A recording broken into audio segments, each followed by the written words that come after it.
One of the scriptures that God gave us early on is from 1 Thessalonians 2, where Paul says, we loved you so much that we not only gave you the gospel, but we shared our lives with you because you were so dear to us. And that's one of the things that if there are those listening that would consider joining us in some capacity, it's just about sharing your life with people. It's not about being gifted particularly. It's about being available.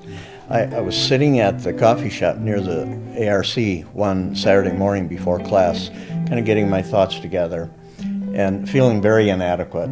And I was prepared, but I just felt like I had nothing to say.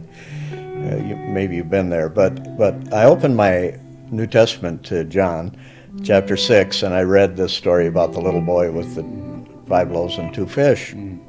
Well, when I read in the Gospels particularly, I have a practice of entering into the story and incorporating all my senses. I would smell the fish, I felt the sea air, I heard the crowds mumbling, and I just inject myself into the story. And as I did that, I became that little boy.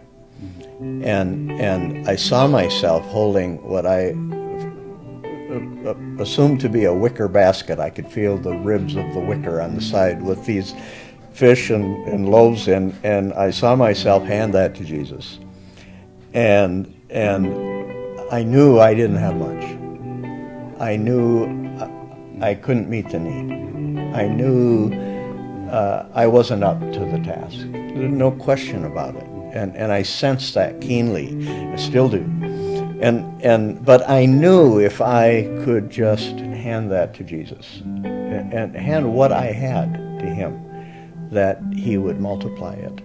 And I would say there's not an event or a circumstance that I go into today where I'm serving where I don't physically take these 2 hands and go like that. I did it on the way up here today, where I take those 2 hands, hold that basket, and say, here it is, Jesus. And I just encourage anybody that's listening, if you ever have an inclination that you're not qualified, or you're inadequate, or you're not trained, join the club.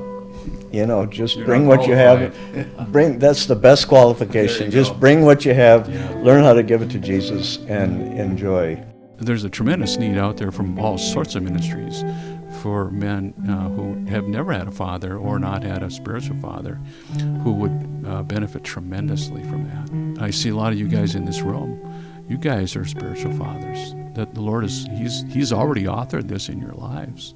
And my involvement has been just to encourage you and coach you in some of the specifics of the clients that we're working with, and then support you in your loving the men that God's called you to walk with. And that's just a joyful thing that I get to do that.